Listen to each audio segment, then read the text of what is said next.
Welcome back. All right, so what we've got is we've got the game here that I watched the first two periods of. We have two other games, and we have some stuff to talk about that happened here, as well as the start that's become a pretty big story right now. And yeah, so might even be video worthy. No, I don't think they're playing tomorrow, right? Maybe video worthy. All right, we'll see. Now, this will not be as long as recent videos have been with reviews because, again, I didn't see the games tonight. I was at Abbotsford as they defeated Henderson in overtime 3-2, and that was a fun game. It sure looked like the Henderson guys were a lot bigger than most of the Abbotsford guys, but the Abbotsford guys won at the end. So, Boston goes into Buffalo tonight.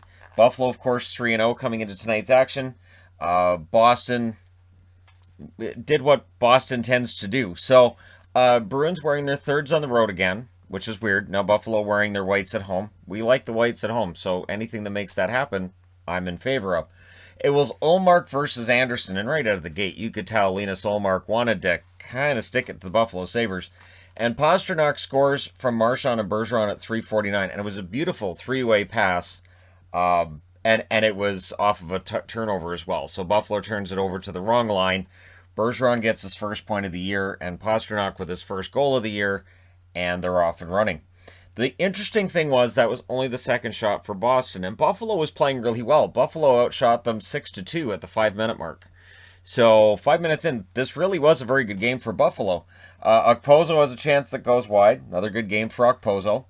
Pasternak's next shot was saved. Sabres pressed, and then the Bruins were shot blocking while that was going on. Ullmark made 11 saves in the first 12 minutes. Yeah, so the preseason that people got upset about because he wasn't very good, turns out those numbers don't really matter. Now that the games matter, he's gotten better. And I think it really helps him playing against Buffalo as well. Sabres press with 6 minutes left, and then it's Nosek that ends up scoring from Hall and Coyle at 15:50, and it was a three-way pass again, and it's against the flow of play. So this is one of those games where Buffalo has all these opportunities. They're not going in. Boston goes the other way, and it's in the net. Turnover, and it's in the net kind of thing, right? Sabres get a power play. It is unsuccessful. There's another Sabres power play with 1 minute and 26 seconds left, and more saves by Linus Ullmark before the period's out. So it's 2-0 Boston, even though the shots were more than double in favor of the Buffalo Sabres. Second period. McAvoy has a shot that's saved. Cousins with a rush. Ullmark saves on that. Dylan Cousins had a good game today, too. Pastrnak had a chance on a turnover. Bruins go to the power play, and they score on it. At 5:17, it's Coyle from Marchand and Riley. So, Charlie Coyle on the board with Nosek with his first, and Pastrnak. There's some guys getting on the board tonight that it's good for Boston to start seeing them get them. Even though it's only 3 games into the season, it's nice to see no zeros next to their names. Bruins had a 3-on-2 then that misfired. There were a lot of opportunities Pastrnak had to bury it that first 2 periods that he didn't. So this game could have been much more in favor of Boston if he'd buried a couple of those. Hinostroza couldn't bury one. And the fourth line for the Bruins presses at the half. I really want Anton Bleed to have a fantastic set of games here and keep himself in the lineup, because I think Anton Bleed might have one of the coolest names in hockey, especially with the way it's spelled, B-L-I-D-H. Doesn't look like Bleed, but that's how you say it, and it's great. So, post then for Butcher with 5.5 minutes left, and Ullmark was really the story to this point. With 2:10 left, Hall takes a penalty, and there were a lot of cheers from the Buffalo faithful. So, it's a mostly empty arena, but when Taylor Hall touched the puck, he got booed. When he went to the penalty box, they cheered. It was a good time. Shorthanded chance for Coyle, however, before the period's out. So in the third period, the shutout is almost there, but at 14:35, Buffalo, it's Olofsson from Asplund and Miller. So Olofsson with, I think that's his third of the year, and then it's an empty netter to finally put this away. It's Hall from Coyle at 18:12. So Hall with a goal and an assist. I'm sure that made the fans who were there happy. Final scores 4-1. Boston goes to 2-1 on the season. Buffalo drops to 3-1, but nothing to hang their heads about. You look at the shots: 15-7 Buffalo in the first, 11 apiece in the second, and 10-8 Buffalo in the third.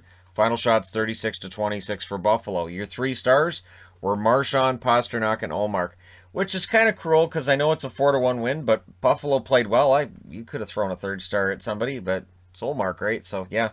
Power plays 1 for 2 for Boston, 0 for 4 for Buffalo. Hits were 14-12 for Boston. Not an overly physical game.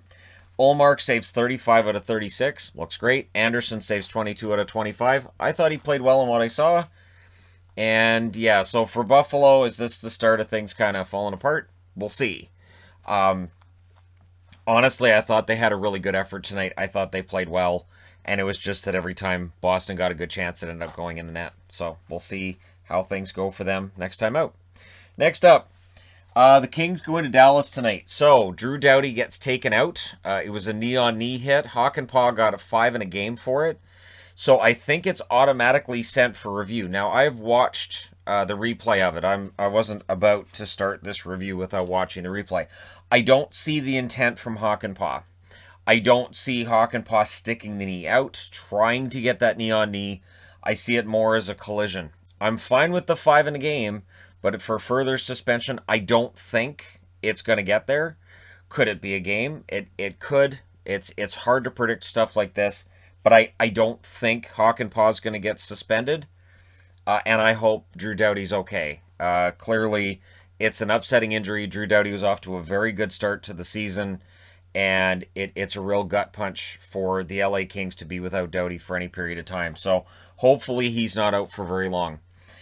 First period in this one was scoreless until the 17-11 mark when Kopitar scores from Arvidsson and Brown. So the LA Kings open the scoring, but Tyler Seguin with his first of the year, and they needed a goal from him. He scores from Suter and Heiskanen at 19:20. In the second period, there's no scoring until 17:32 when a power play goal is scored by Gabriel Vilardi.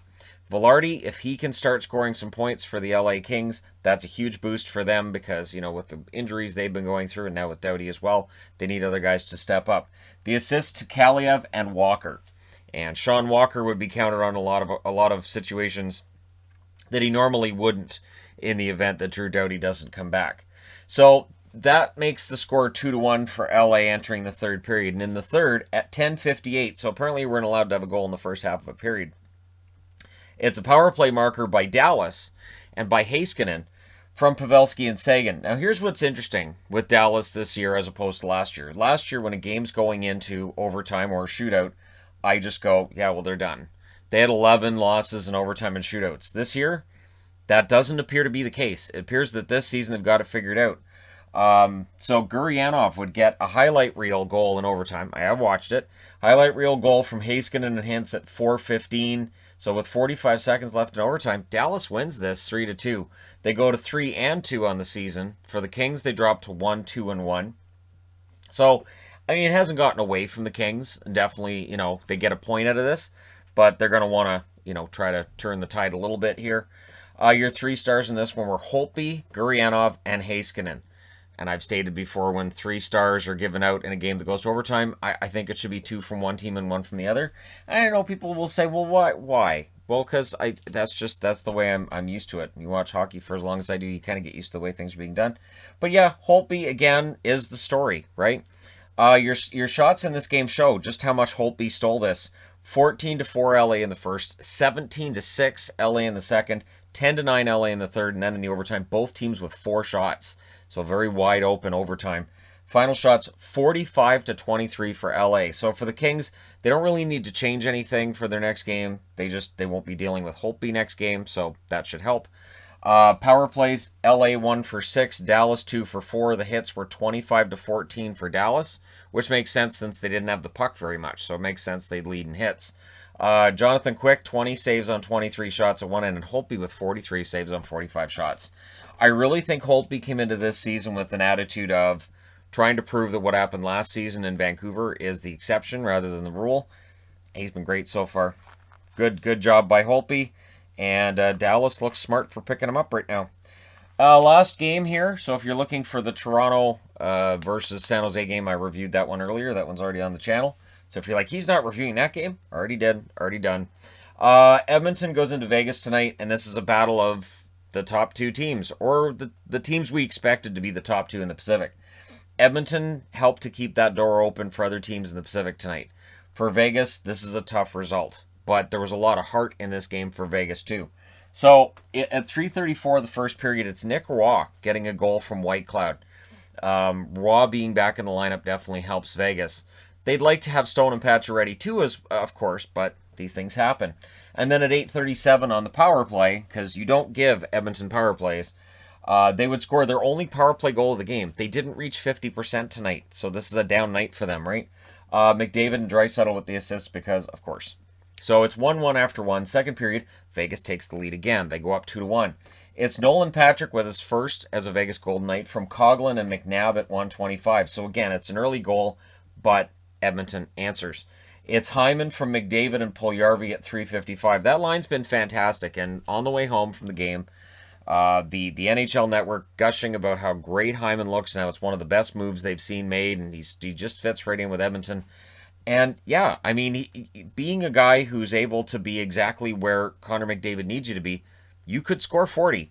Hyman could end up coming out of nowhere and scoring 40. And I say coming out of nowhere only because I don't think he was expected to score in that range this year. 30, sure. 40 might seem kind of crazy, but at this point, it looks like he could. How about 50? That's crazy. And then Draisaitl would score to put Edmonton in the lead for the first time in the game from Nugent Hopkins and Russell at 5:07. So that score stays 3-2 Edmonton right up until the end of the second period. Third period, it's Nick Hague that ties the game. And again, it's early. So these early goals for Vegas come in handy. Something Edmonton's going to want to take care of in their next game. Shouldn't be a problem. Roy and Stevenson with the assists at 2:07. So Nick Roy with a goal and an assist in this game. That's Hague's first of the season. It doesn't stay tied for long. At 4:33, it's Zach Kassian, who now has 3. He's off to a good start, scoring from Duncan Keith. And then it stays that score until Draisaitl hits the empty net at 19:48. So Edmonton goes into Vegas and they win 5-3. It is a beat-up Vegas lineup, but Edmonton gets the win. Vegas drops to 1-3, and the Oilers are 5-0. And in their short history, this has to be the lowest record that Vegas has had after 4 games. Just has to be. It is bizarre, and yet it's understandable with the injuries they've had. Your 3 stars in this one are Hyman, Raw, and Patrick. My only issue with this is that it's the Vegas picks for the 3 stars. I double-checked. And, I mean, Draisaitl did have 2 goals and an assist, and he's right there. So, taking nothing away from Nick Raw or Nolan Patrick, I personally probably would have had Draisaitl in the 3 stars. But that's me. Your shots in this one, 10-7 for Vegas in the first, 16-12 in favor of Edmonton in the second.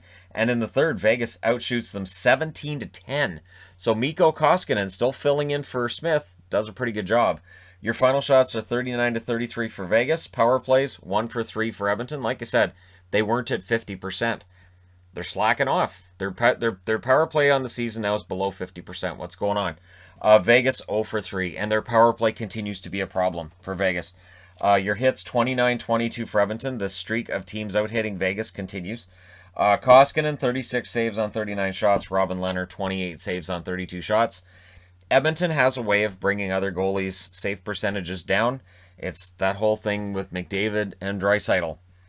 It's kind of fantastic and dynamite, and being able to roll them on different lines, it's obnoxious. Other teams don't really have an answer. So there you go. Let me know your thoughts regarding these games in the comment section below, as always. I now have to put together the preview for tomorrow, which we'll post first thing in the morning. And yeah, we got 13 games tomorrow, so it's going to be a very busy day. Let me know your thoughts. Hit like and subscribe if you're browsing your way through. You just happened upon this video. And yep, it was fun going out to a hockey game. And since we have season tickets, there will be nights where if it's not busy in the NHL, if it's like this, I'll go check out an Abbotsford game. Kind of a fun thing to do. All right, thank you guys so much for all your support. I will talk to you again soon.